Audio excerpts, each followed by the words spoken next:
Welcome to Just the Who of Us, hosted by Reah. This is a space for honest, thoughtful conversations around mental health, life journeys, holistic wellnesses, and the experiences that shape who we are. Take a breath, settle in, and join Reah and today's guests as we explore the stories that connect us. Today with us, we have Linda Lysakowski. Is that right? That's correct. I said I think it sounds how it looks, so I'm just gonna try. Well, you did a great job because it does sound like it looks, and most people just look at it and don't even try. So, congratulations. It's because I have a difficult last name. Well, my first name and last name, people butcher it all the time. So I How do try you to pronounce your last name? Hagues.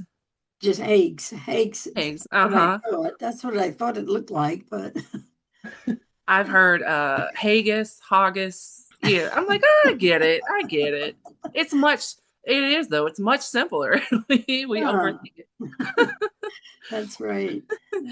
But so so today we are going to get to know Linda a little bit as an author. And I thought this would be a fun way to introduce you to our audience is as a fellow author, you have multiple accomplishments, but we're going to focus on this one first as it resonates with me. So I'm really glad to have you here and thank you for joining us today. Thank you for inviting me. So you have written over 40 books, is that correct? In all honesty, I think I've lost track, and I'm in the process of doing second editions of some of them. There was a few that were out of print, and some of those I'm doing second editions of and updating them. So right now I'm working on updating five and writing from scratch four more, I think. So I always do Wow. several in these works at one time. Yeah. So, you know, about when did you start writing? About what age did you start this craft? Well, actually, I think I was about 10 when I used to write short stories, and I just always enjoyed writing, but I never really thought about writing a book. I was writing blogs, and I do a lot of writing. I'm a nonprofit consultant, so I help my clients write their case statements and things like that. And I guess right after I started my business, I was involved with the Association of Fundraising Professionals, and they had I guess they still have it. It's a publishing advisory council, and they were working with Wiley and to do some nonprofit books. And I thought, oh, well, I think I would like to write a book. So my first book that I had published, I believe, was in 1994, I think, and it was recruiting and training fundraising volunteers. And then I did another book with Wiley called The Development Plan. And then I got hooked up with a gentleman who's deceased now, but he wanted a co-author of a book. So we published a book with a publisher that's out of business now. So that one's out of print.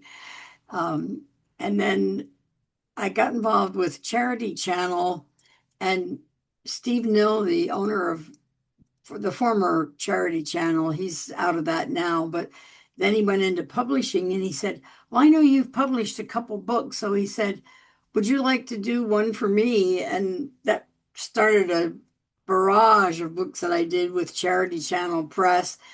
And now he's kind of out of the business because he's writing a novel himself. So he wants to devote all his time to writing and he wants to get out of publishing. So those are some of the books that I'm redoing. And then I got interested in writing spiritual books. And I think my first spiritual book, I forget when it came out, but I just did a second edition. I'm a Christian, and I started writing some books on the face of Jesus and See This Christ and Crown of Thorns. And then I have a master's degree in theology, which I got at the age of 81. I said only go to Congratulations, school go when you go you. to school. And now that my grad school just told me they're starting a doctorate program, and I said, don't even look at that, Linda. Put it aside. It's a 3-year program. You'll be like 86 or so till you graduate. So no, I don't think so. But I really got interested in writing the spiritual book. So now I have two websites, one which features spiritual books I've written. The last one is, and my degree is in Franciscan theology. Well, it's a focus, theological studies, but a focus on Franciscan theology. So I wrote a book which I thought was really one of the more fun books that I've written. It was part of my thesis, but I expanded it into a book. And it's called Francis of Assisi, the Universal Saint. Franciscan Spirituality in Various Faith Perspectives is the subtitle. So that one was really interesting because it got to delve into a lot of different religions and talk to people who were atheists and agnostics. And so I got a lot of feedback because I found that no matter what religion people are or lack of religion, they all identify very closely with Francis of Assisi. I think partly because of the animals, that he's known as the patron saint, but he's also the patron saint of ecology. So he's Oh, wow. very, people who are interested in saving the earth and care for Yeah. creation are also into that. So I really found it a fascinating adventure for me because I got to do some research and I got to talk to people of different faith perspectives, and they had all just very interesting stories. So um, that was the latest in my spiritual books, but I'm working on another one now called I Thirst.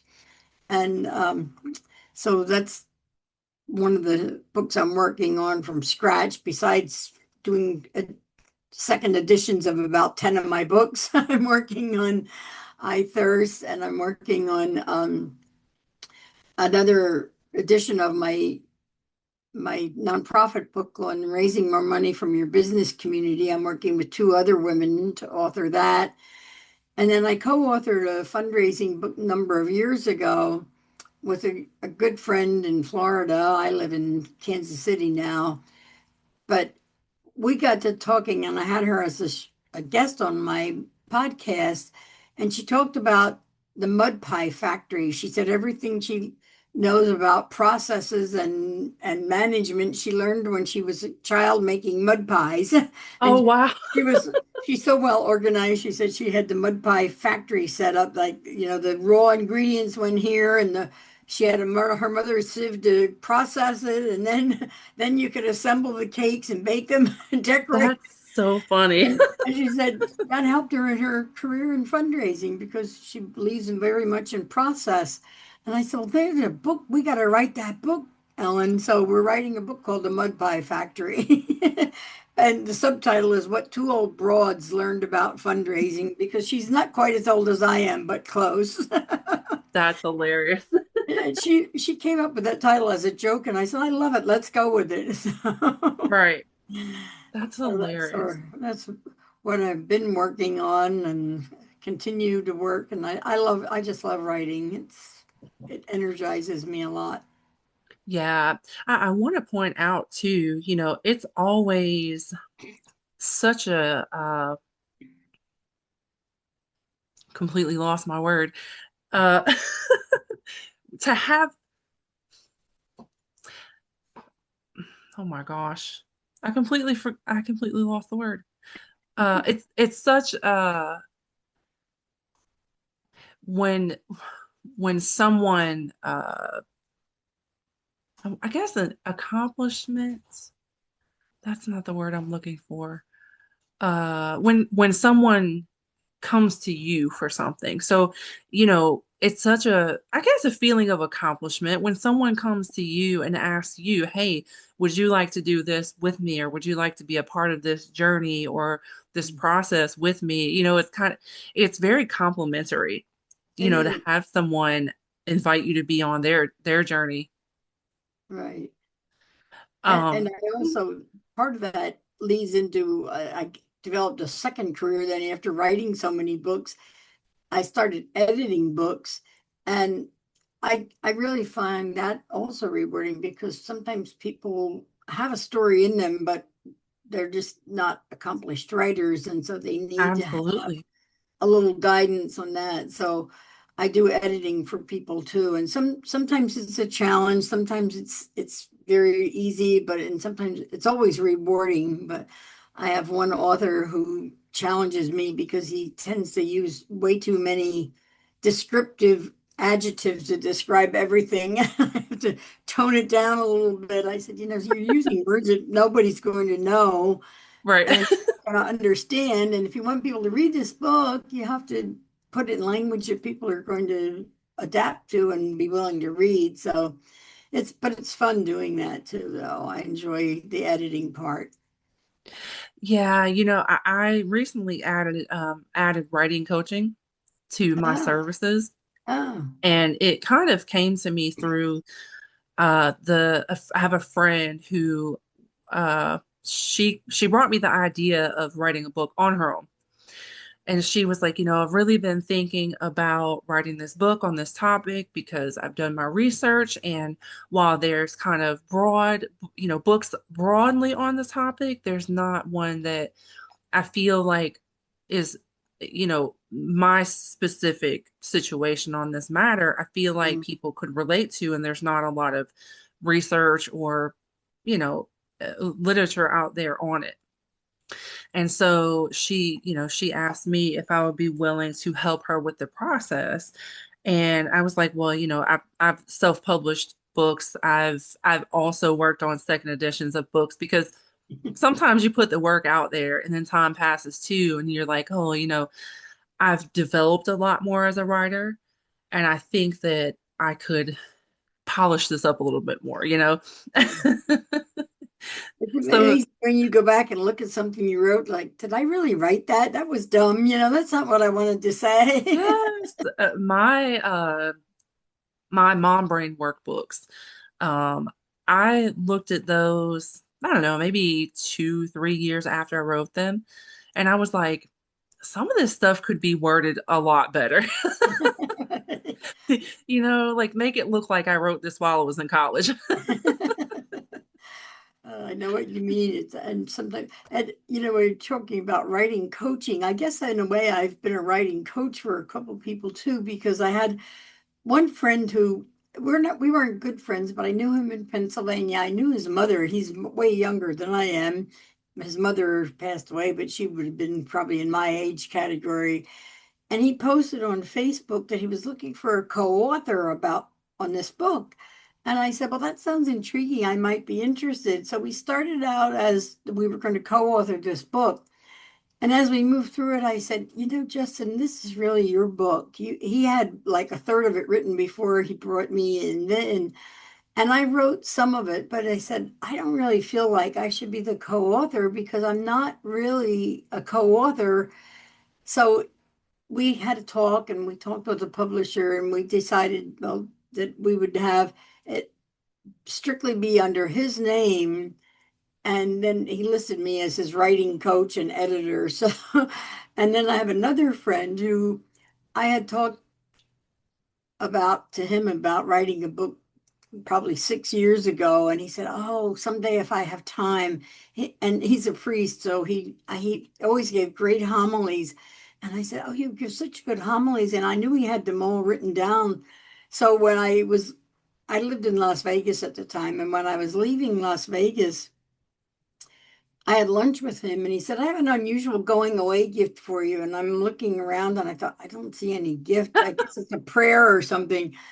And he reaches in his pocket and pulls out a flash drive and he said, these are all the homilies that I've written in the last 20 years. Oh, He said, wow. you always ask me for copies. And I frequently did ask him for copies, but he said, I'm not giving you this to make work for you. And I said, this is going to be a book, don't you? And he said, well, yeah, I kind of thought if I gave them to you, you'd want to put it into a book. So Uh-huh.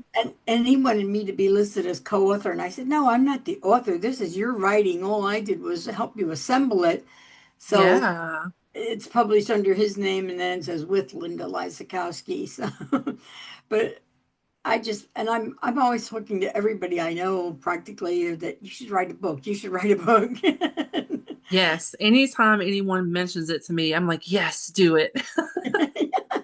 Well, I'm glad you and I are on the same wavelength there. Absolutely. I think everybody's got a story in them, but Yeah. then there are some people who have come to me knowing that I've written a lot of books and say, Well, I'm thinking about writing a book, and the first question that I asked him was, well, "What will it be about?"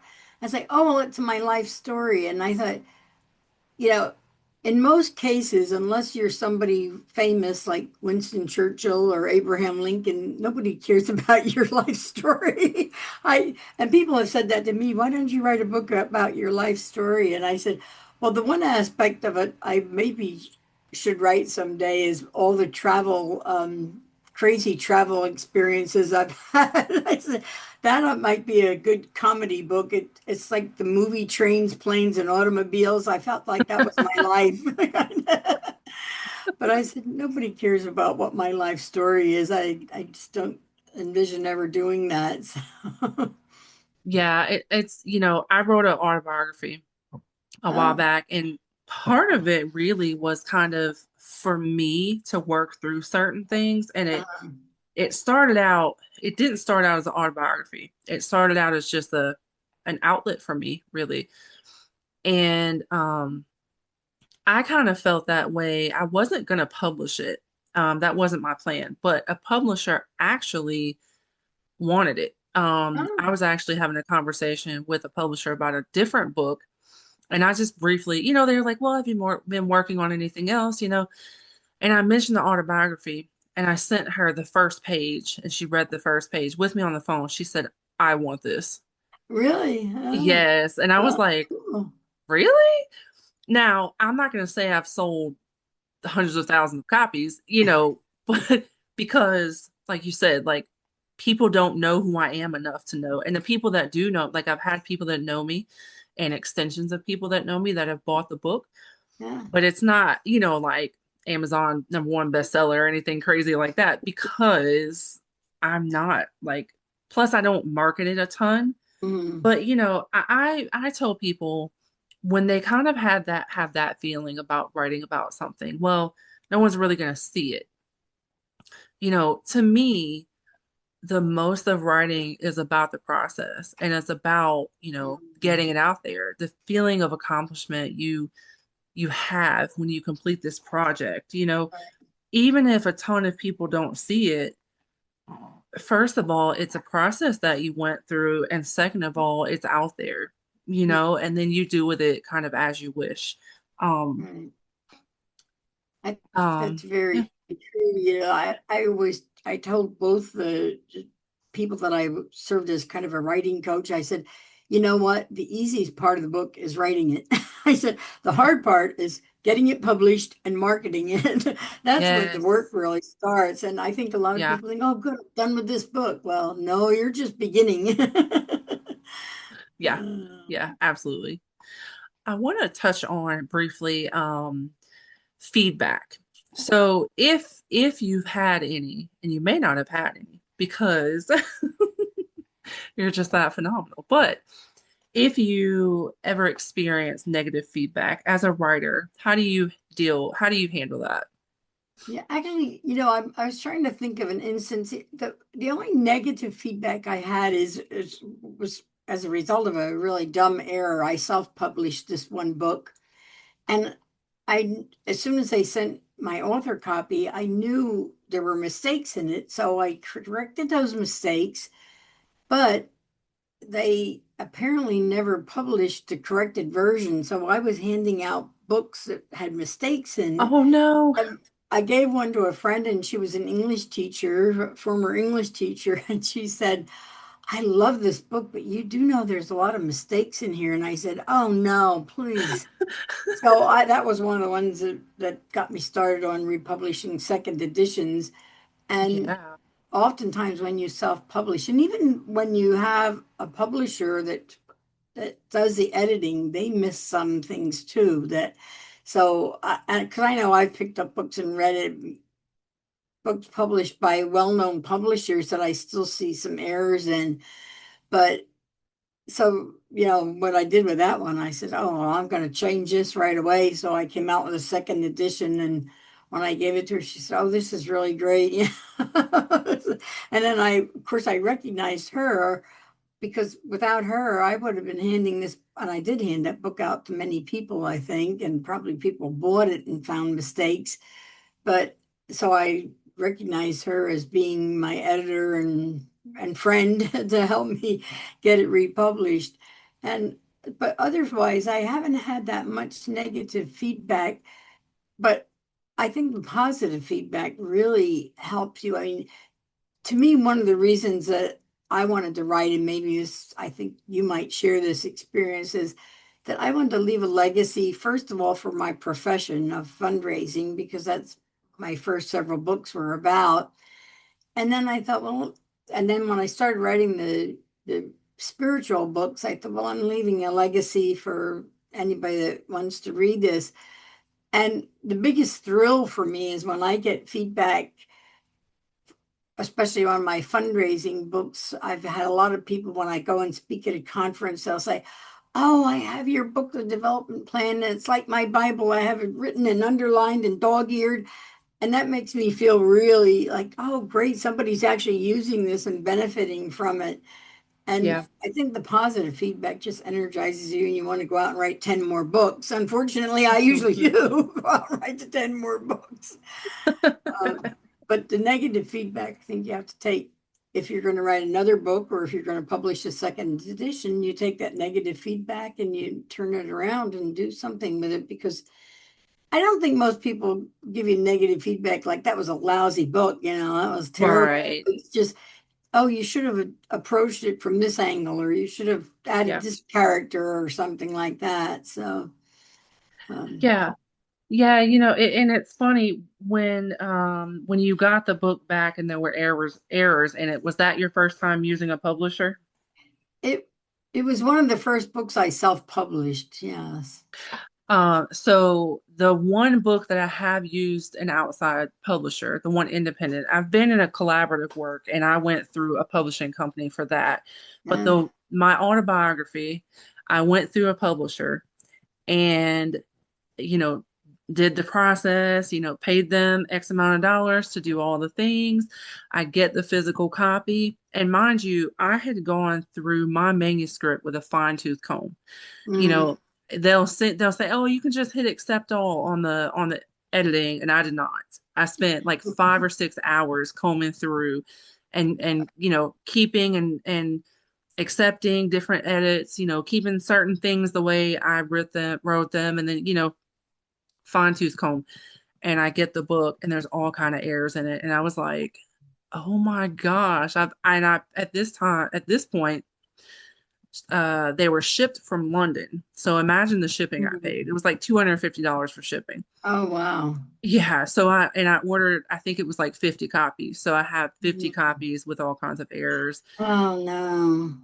And I sold them because first of all, it was my first, like the other books I had written were workbooks so they were very niche. Mm.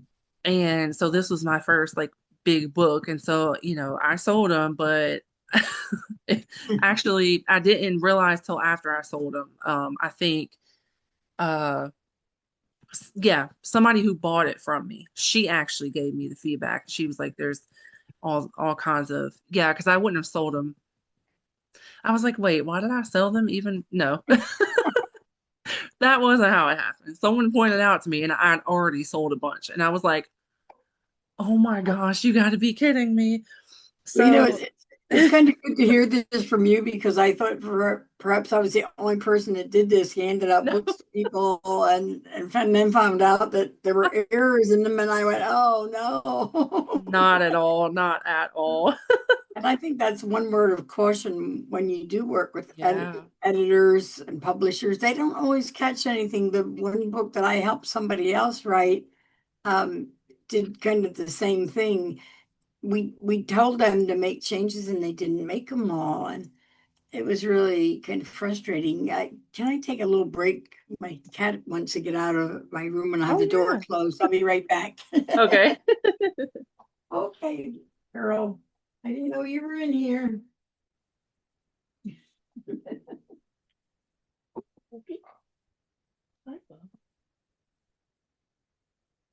Sorry, I'm assuming you're having somebody edit all this out, but the cat Yeah, kept in I'll edit my it. room and she goes in my closet and I don't see her go in. And then when she comes out, she starts meowing because she wants to get out. And I thought she's going to sit here and meow like crazy if I don't do her. So I let her out.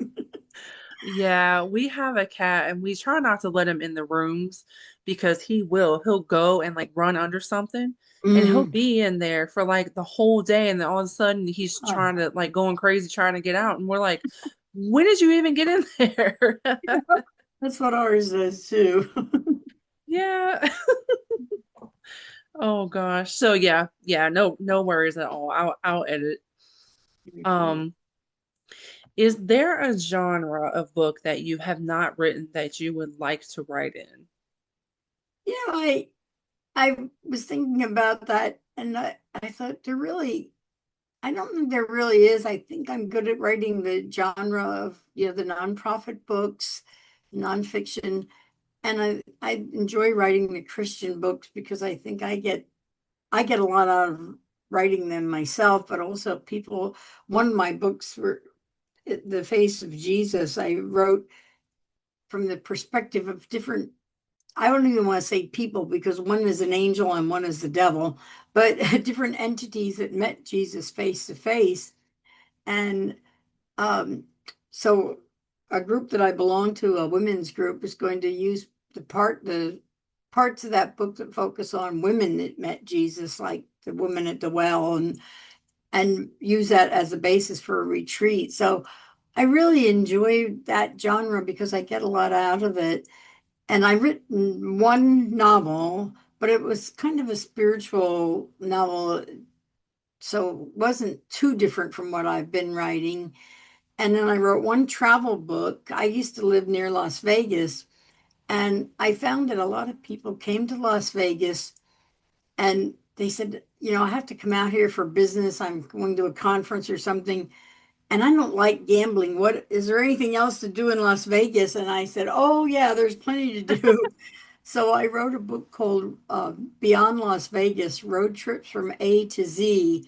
And for people who live in the area or people who are visiting and want to know what else there is to do, there's towns literally from A to Z. I start with Alamo, Nevada, and end with Zizix, California. Oh wow. And but it's all things that are drivable from Las Vegas, not in a day always, but Yeah. California, Utah, Arizona, and New Mexico, maybe one or two in New Mexico, but all in that area. So I can't think of another genre. I'm not into murder mysteries. I maybe could. I don't know. I just never thought of it. Yeah. And I just can't think of any other genre. I think I'm sticking to the nonprofit ones and the spiritual ones. Those are my favorite. I did think about writing another travel book at some point, but I don't know if I want to or not. Yeah. You know, and this is kind of, I'll take this out to you because this is more of a personal question, but as a fellow author, I have a book that I am also coaching. Well, more so, she wrote. It's a book of poems, but Oh, it's titled Conversations with Jesus. And a friend of mine, I'm coaching her through that, but it's more so like checking on editing and things mhm. like that, helping her get it, self-publish and stuff like that. But I'm curious, would you be interested in taking a look at it and give me your feedback? Oh, sure. Yeah, that's Um, intriguing. I did yeah, have a friend of mine get another coach. I coached another person I almost forgot about. She's a Dominican sister, and she was writing poetry for years. And somebody said to her, why don't you put all those poems into a book? So it's called Poems of a Meandering Heart. And it sounds like what your friend is doing, but I've never been into poetry, although one of my books, See This Christ, is actually based on a poem that I wrote 40 years ago. And I had this poem, and it's the only poem I think I've ever written in my entire life. But and one day I said, I really ought to turn that into a book. So I did. And now yeah, I the second edition out. But I can't think of another genre that I really want to get involved with. That's Yeah. nothing like to write intrigue or fantasy just doesn't appeal to me that much. I don't know why, but it never has. Yeah, my writing has been outside of the autobiography is more like workbooks and things like that. I did start writing a fiction book, but I didn't get past the first chapter. And Oh and no. and that's not because like I actually really, really enjoyed it. I was like, I think I maybe could do this, but it just takes so much detail, when you're Yes. writing a fiction book and you're trying to, because first of all, you're taking the details from your head. Mm, So it's not like my life where I'm talking and I'm describing about the things that I've seen and experienced, like you're making all this up. right. So you have to make up every single detail, describing everything involved. And so it's a much more rigorous process. And so I'm like, maybe, or maybe if I had like a co-editor or, someone who was more efficient in that type of writing, Oh, maybe I could do it, but maybe we should think about co-authoring. Who knows? maybe, I maybe. have to tell you, the novel that I wrote is in some ways there's some parts of it that are you could say were autobiographical, but it doesn't seem that way. I mean, it's a book about a woman who has an experience with a tree, and I've always been fascinated by trees since I was a young kid. So I write some examples in there of a tree that I was especially attached to when I was a child, and I visited the bristlecone pine forest, and I actually had kind of a spiritual experience visiting that tree. But I took it and turned it into a way deeper spiritual experience for the character in the book. So there Yeah, are parts of it that are kind of autobiographical. So sometimes you can draw from your own life, but then expand on it and expand the experiences and the that and the characters. Like, yeah.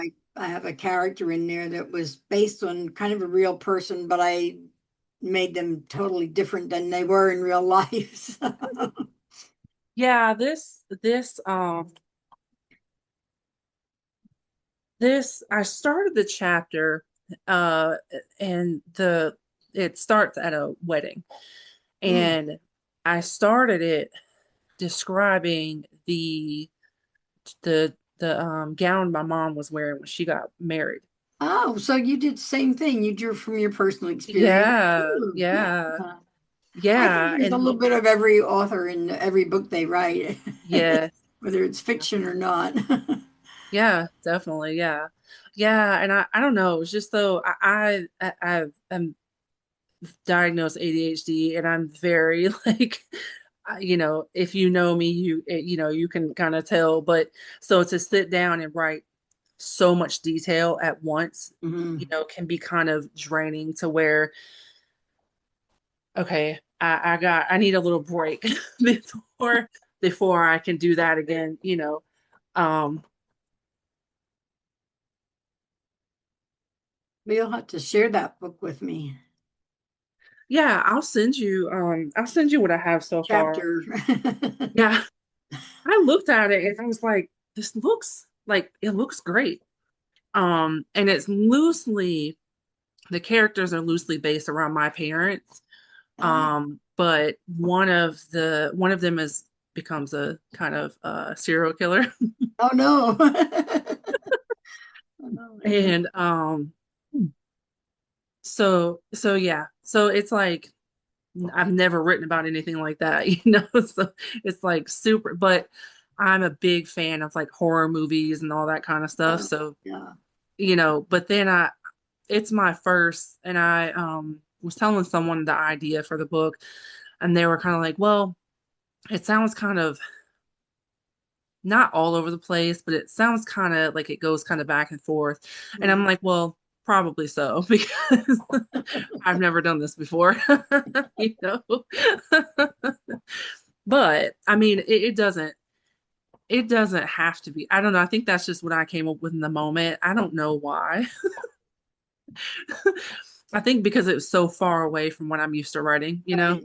Sometimes I think you do need a break, and that's why I think I was writing so many nonfiction books for the nonprofit world that I said, I need to do something Yeah. different. And that's what made me branch out into the novel and the spiritual books and the travel book, because I enjoy all of those things too. So,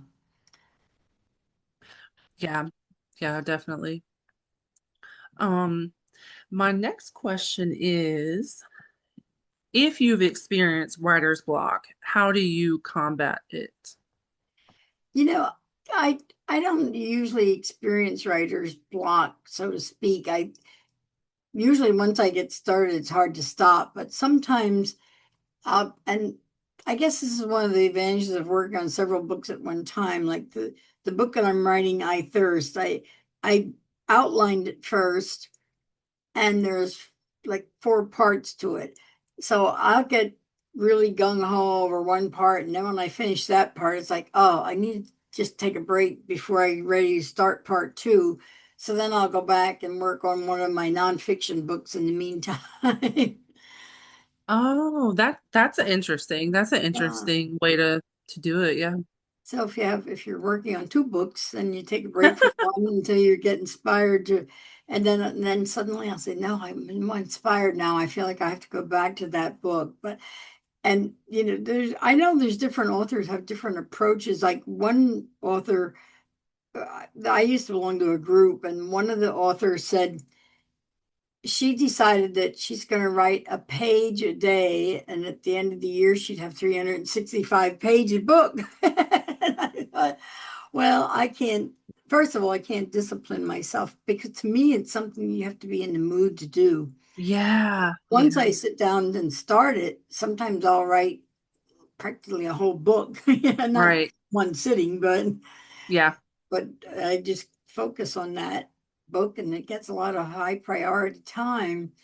But and then there are other days when I'm just busy with other things and I don't have time to sit down and write at all because I'm still doing work and things besides the writing. But Yeah.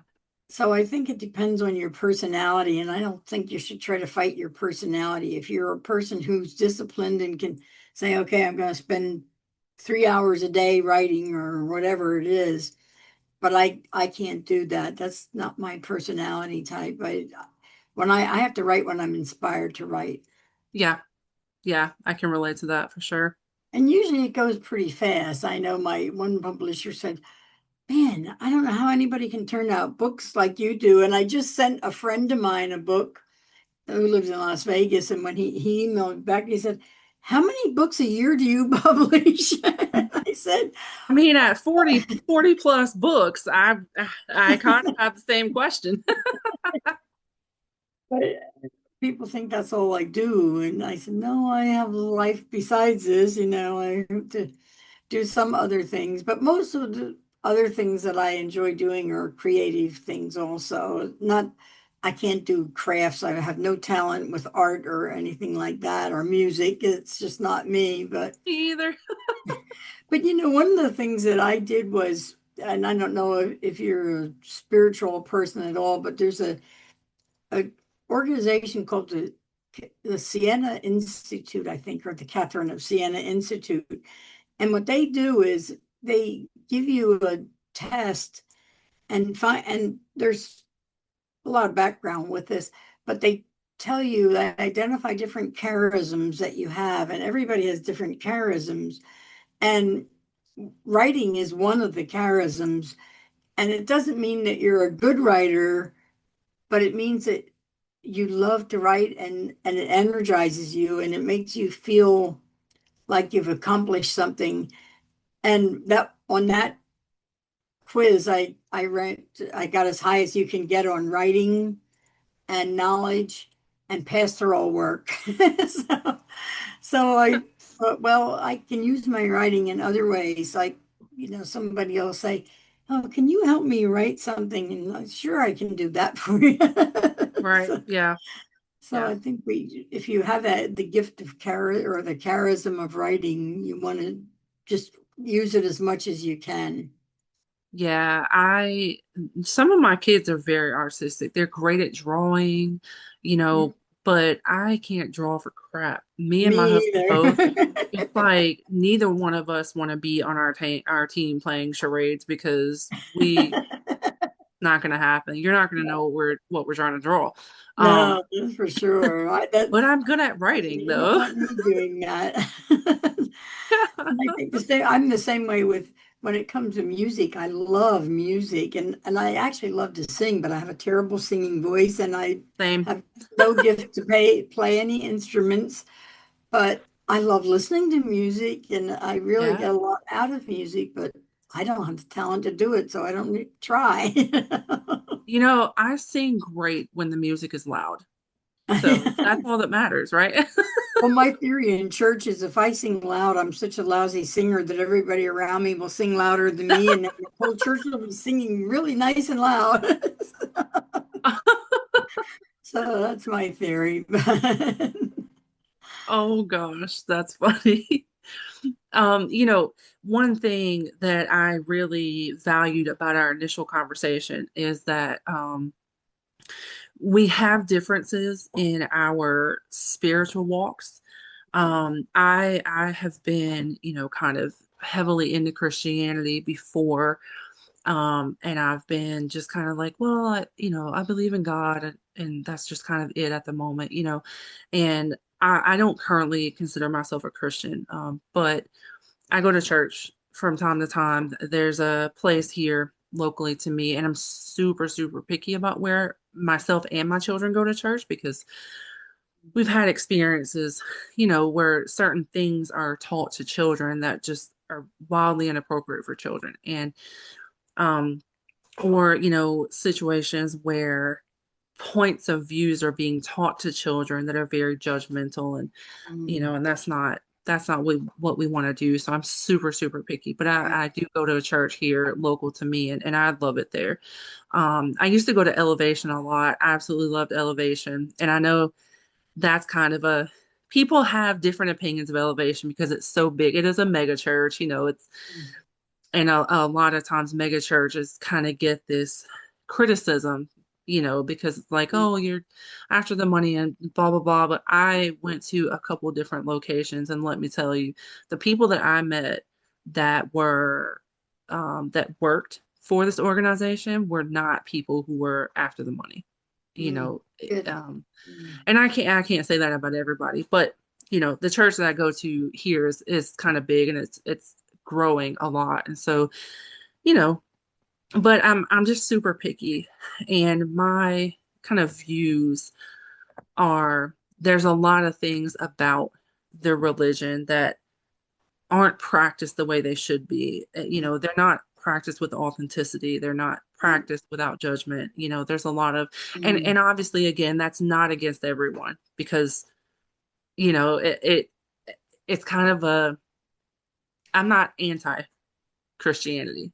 right. I think that when it's practiced in its authenticity and when it's practiced as it should be, it can be a great thing. Um, but I loved the fact that we could kind of have that conversation, about our different viewpoints. And we actually share a lot of similar and same I viewpoints, which think I enjoyed so, yeah. too. Well, But it's funny that you talked about that because one of the more recent books I published was where I combined my I guess my spirituality with my fundraising experience, and I wrote The Pastor's Guide to Stewardship and Philanthropy because I found like you that in some churches all they do is talk about money, and in yes, other churches they don't ever want to talk about money because it makes most clergy people feel very uncomfortable. I don't care if you're a priest, a rabbi, a minister, yeah, uh, you know, and they're not trained to talk about money. So I right, wrote this book to make it easier for them to think about, when you talk about money, you're talking about the gifts that God gave you, and if God gave you the gift of being successful, then give some yeah, of that back to God. That's Yeah. how I think, people need to, it's not in the Roman Catholic Church, certainly priests are not paid very well. Um, Yeah. but in some churches, I think I've seen that too, where, they tend to be very judgmental and we're not here to judge. We're here to love our neighbor as ourselves. Yeah, there's, and I've been a parent for so long. I've been a parent for 25 years. So like Wow. anything that I do is typically, okay, how does this affect my children, right? Mm, So where I put my faith, where I teach my children to put their faith, that impacts them and it impacts their whole spiritual right. being, Right. and so it's important to me for that to be like kind of at the forefront of my mind because Mhm. most of the time where I go, my kids go too, Right. I would think so. Yeah. and that Especially not that little one, there's no choice there. Huh? right. He actually went to church for the first time last Sunday and he did Wow. really well. I had to stand up a couple times and bounce him around, but other than that, he did great. Um, and I have to that read you something. My pastor wrote a beautiful prayer about Mass, and one of the things he has in here is, let me see if I can find it. Um,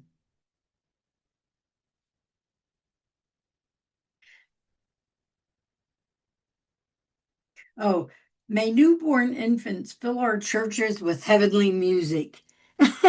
So that crying is heavenly music. yeah. I just love that because sometimes people do, I think, get frustrated, like, oh, those kids were too noisy. And Oh yeah. you should be glad that there are kids in the church. That means the church is Yeah. growing. Yeah. Yeah, I like I have an opinion on children over a certain age being in, and it has nothing to do with them making noise.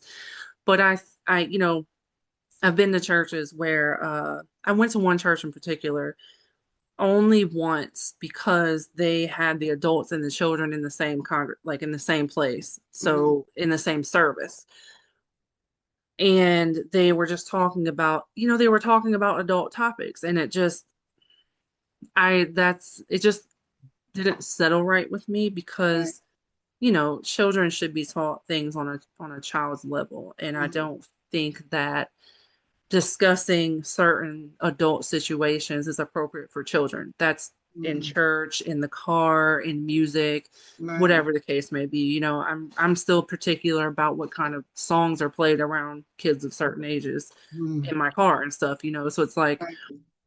I'm just, but no, please make all the noise. It's if you're a baby in church, we Right. don't care. Like that's how they literally communicate. It's Right. fine.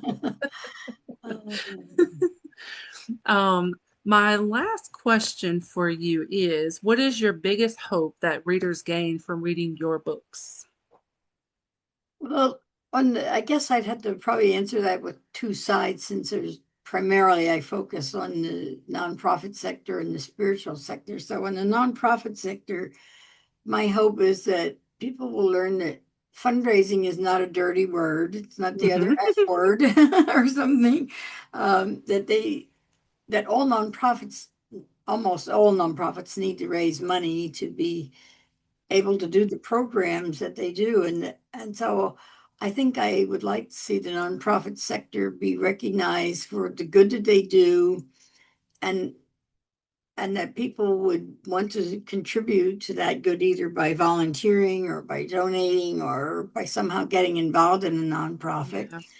And I think on the spiritual side, it's probably very similar. I want people to think of whether they go to a church, synagogue, a mosque, or whatever, a temple, that they think of their spirituality is unique to them, maybe, but there are people all over the world, and I really try to get through the message that we're not as dissimilar as people think we are, and Yeah.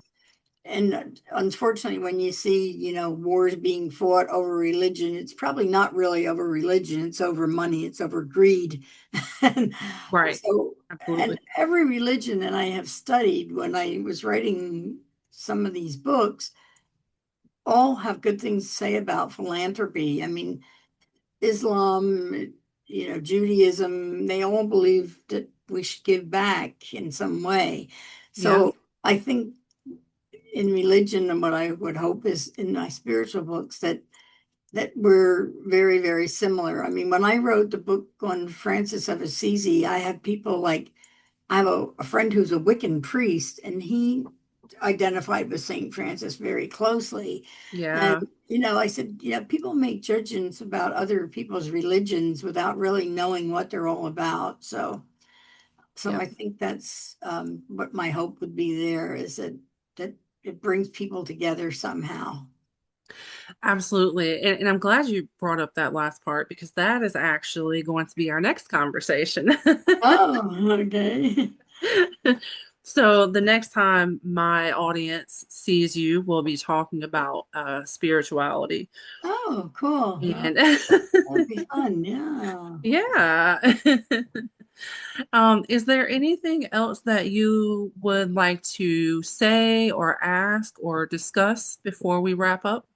I guess just my final thought is, if you are at all or thinking about becoming an author, um, to maybe talk to a writing coach or someone who is an experienced author. And I talked to wannabe authors many times, um, but to realize, as I said earlier, that writing the book might be the easy part for some of you, but getting it published and editing and going through that process can be very tedious. So be prepared for that, and be prepared that you're going to have to market the book no matter whether you use a traditional publisher or self-publish, because Yeah, publishers do very little marketing. They, in fact, practically non-existent. So, absolutely. That's a lesson I learned the hard way.